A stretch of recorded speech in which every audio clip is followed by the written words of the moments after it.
For those that are new to this channel, hello, welcome. My name is Lori. Don't forget to subscribe and don't forget to like the video. Don't forget to scan my QR code and follow me on all social media platforms. If you're new, don't forget to subscribe and don't forget to like. Welcome back to my channel, guys. So for today's video, today, if you're new to this channel, my name is Lori, and on this channel, I keep it 100. If you're not subscribed, please don't forget to tap on the subscribe button and don't forget to smash the like button.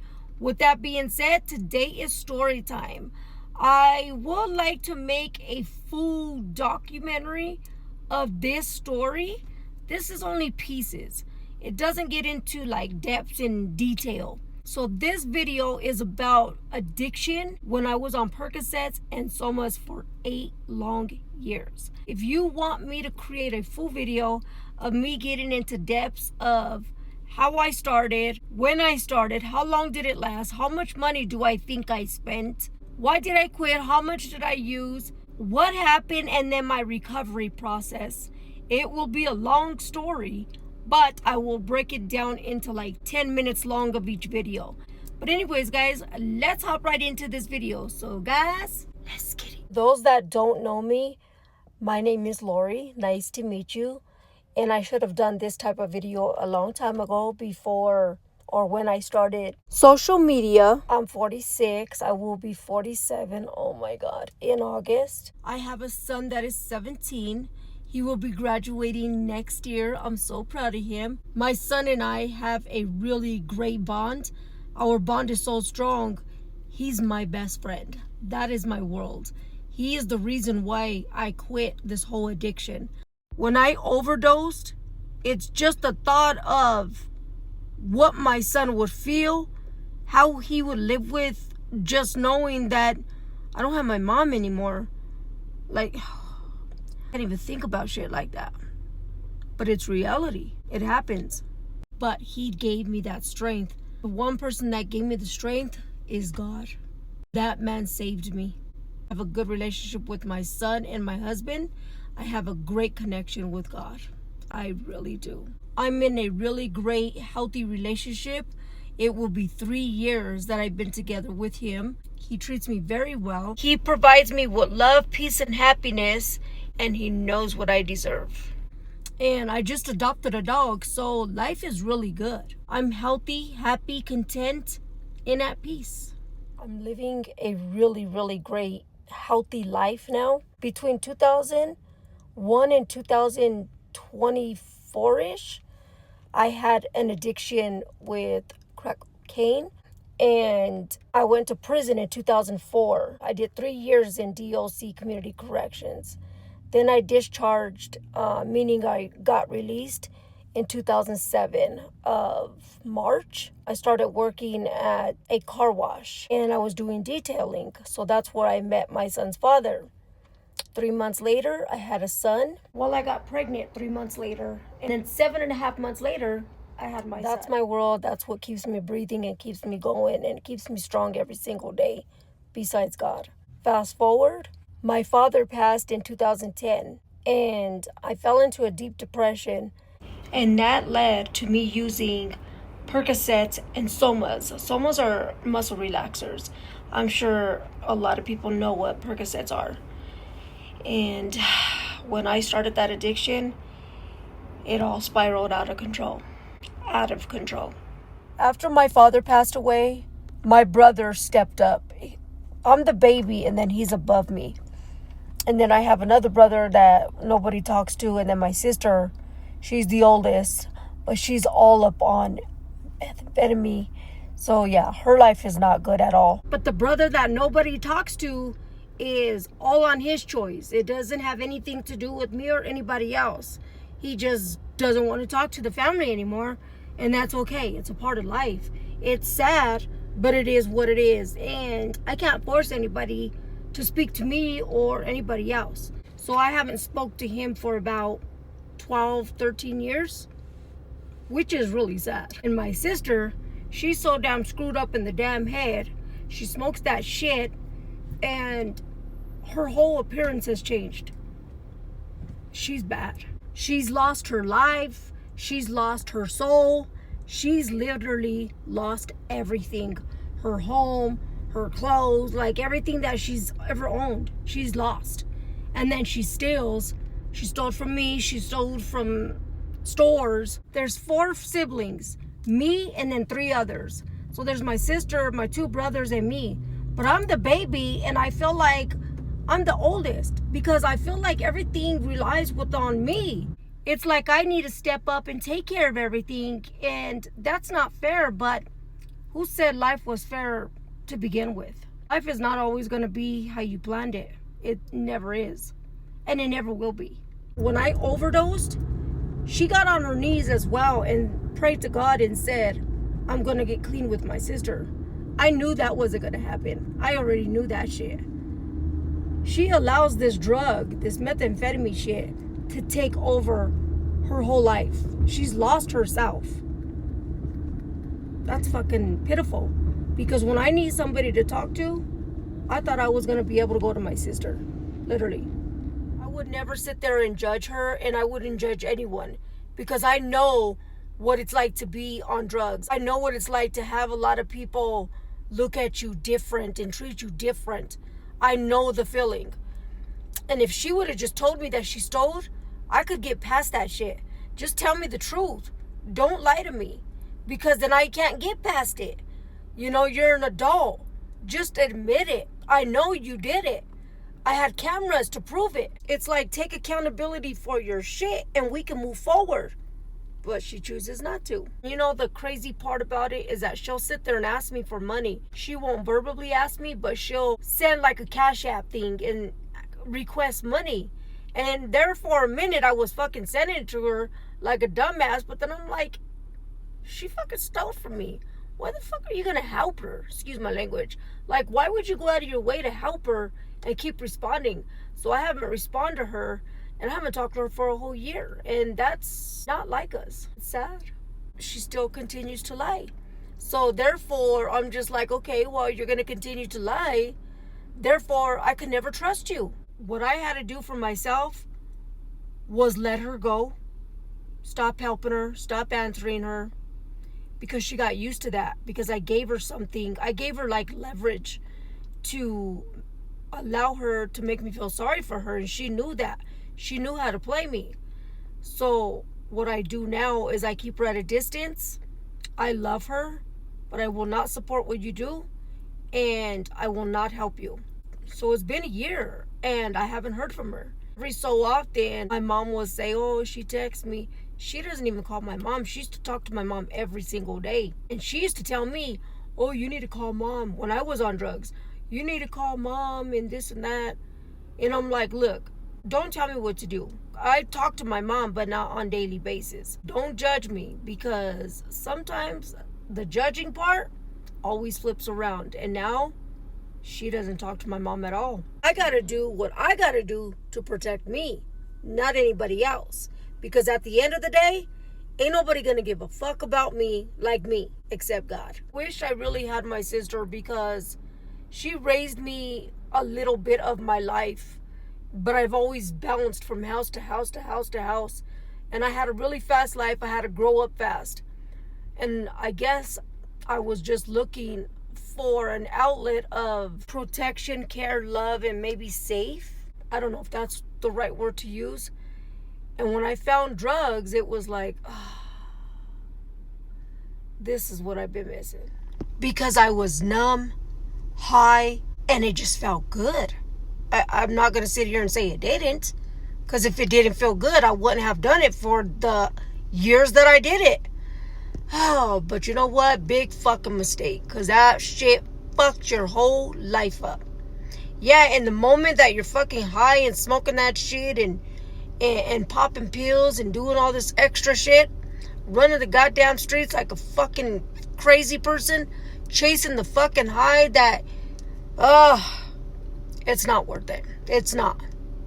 You look dumb as fuck being a grown ass adult. And you know what I see a lot now is that older women, older than me, 60 years old, 70-year-old women that are in the fucking streets, homeless, getting high, lost everything. Their appearance is all fucked up. Jumping in cars, trying to sell their bodies. It's like, oh my God, don't be selling your goods to nobody, honey. God didn't create you to give your goods away like that. What the hell are you thinking? Me, when I did drugs, I would hustle. I would sell pills, like I would sell dope, like I would do things, but never ever selling my body. Hells to the no. Because my body is a gift from God. Even though I put my body, my mind, and my soul through a lot, I never, ever sold my body. Hells to the no. That's a no-no. I can't give away all this goodness, honey. I can't sell all this goodness for some money, honey. No. I got deep in the drugs that I became a stripper. Like, that's already bad enough. I don't have nothing against strippers. I've made a lot of money, honey. Yes, I did. I had an apartment. I had 2 vehicles. And then I had a little studio on the side. Yes, I went through a lot of things. I did a lot of things to get these drugs, but never sold my body. But these elderly women that are selling their body, and there's elderly men too, they're selling their body all for what? All because of a drug that they're chasing. Sad. But anyways, after my father passed, my brother passed away 5 years after that. After my father passed, that's when I began to use Percocets to be numb because I didn't want to feel. And then 5 years later, after my brother passed, I kept continuing to use because I didn't want to feel. So I really didn't naturally grieve over my father or my brother. Fucking drugs steal your life, man. And I'm not talking about losing everything. It just fucking steals your mind, your body, your soul. And there's a lot of people that allow the fucking drug to control them instead of them controlling the drug. Through my whole drug addiction, I maintained to have an apartment, my own car, taking care of my son, paying my bills, and then I would buy me my shit. But I would hustle. You know, I'm always hustling. I'm never afraid to hustle and make money. I'm business minded. Like, I know how to survive. But there's a lot of people that fucking just fall deep into that shit and they allow that drug to control them. And then they lose their children, their homes, their cars, but most themselves. Then they start stealing from their families and stealing from everywhere just to maintain that addiction. But you gotta have willpower. You can't allow the fucking drug to control you. You gotta control the drug. But if you've never tried drugs, don't fucking try them because you lose your fucking soul. You really do. But anyways, after my father passed away in 2010, and then 5 years after that, my brother passed away, total years that I've used was 8 years. There was a lot of shit being sold that wasn't what it was or what we thought it was. The crazy part is people are fucking scammers. And whoever made the pills made it look exactly like what the real thing was. Us addicts are not aware of that. We just want that high. That's all we do is chase the fucking high. That's all it is cat and mouse, fucking chase. Percocets not being Percocets. They were actually fucking fentanyl. And then I bought a pill from somebody. I thought it was a 20 milligram Percocet. It wasn't. It was actually a fet.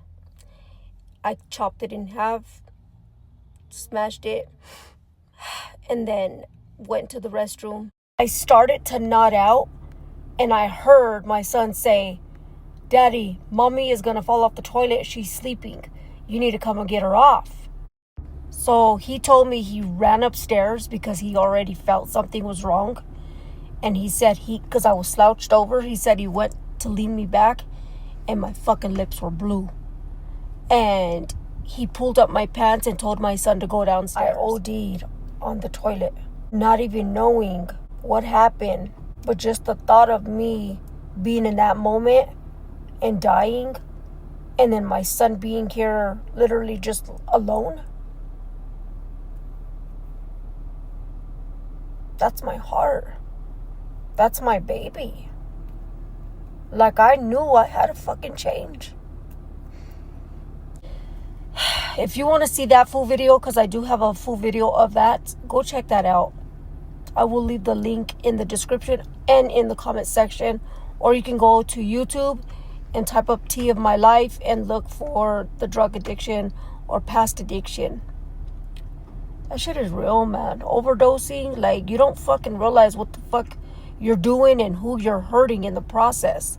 Like, I hid everything. I was living a double life.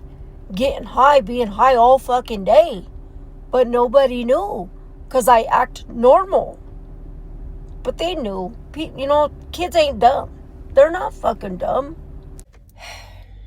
From that moment, I kept asking myself, what am I doing to myself? What am I doing to my son? What am I doing to my life? His life. He needs me. It took a lot of willpower, a lot, to stop and just give it all up. But I did, because I OD'd in front of my son. It was like the most hardest thing that I've ever had to do was overcome that, because the withdrawal, oh my God, it's by far the worst shit ever. If you want to hear a full video on this video, let me know and I'll create it. I'll go step by step of what I dealt with, what I did, how much money I spent, and how I went on many fucking car rides just to chase the high and purchase those fucking pills. They become very, very addicting and very expensive. It's not worth it. Not at all. In the moment, you feel high, you feel like you're floating and you feel good. But when you're trying to get off, the hardest fucking thing that I've ever been through in my life. It's horrible. It really is.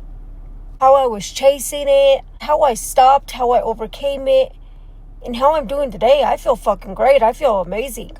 The only way of getting off pills and maybe all other drugs is you mentally have to want it. I do know getting off pills, if you're not mentally, physically, spiritually ready, you'll keep relapsing. You'll keep chasing the high, and you're chasing a high that you'll never get again. Because you can do pills like 1, 2, 3, maybe for like a whole week, and it's that fucking feeling that feels amazing. But after your body becomes immune to it, you won't get that same high. So you begin to chase and chase and chase. And this is why people move on to other shit. Because they can't find that same high. Because once your body's immune to it, it's like, I'm already immune to it. I'm not going to get that same high. Let me try something else. And this is why people go into heroin and other shit. They start smoking it, shooting it. And I'm glad I've never got there. Oh my God. I'm glad I've never got there. And I've always said I would never. But don't ever say you never. Because you just don't know. I said I would never do pills. You know, and I did. But I can sit here and say I would never, ever touch drugs again. I would never. Because I'm mentally, physically, and spiritually there. Like, I don't want it. I don't want any part of it. I'm afraid to death of even touching pills. Even sometimes vitamins, like, I'm afraid of it. Like, mentally, it really fucked me up. But I'm also happy because I'm so afraid of it. I know I'll never touch it. But if you're not mentally ready, you'll never get off. You have to mentally be ready. You have to want to get off. Because if you don't want it bad enough, you'll keep going back to the same life over and over and over. Because I do have a video of my past addictions. I have a video of my prison sentence. Like, I have detailed videos. But if you want to see more of this story, don't forget to comment more and then a green heart. If you're not following or subscribed to my channel, please go subscribe to my channel, Tea of My Life. Don't forget to share this video with your social media friends and family. If you have any questions, please feel free to ask whatever you need to ask. And thank you for supporting.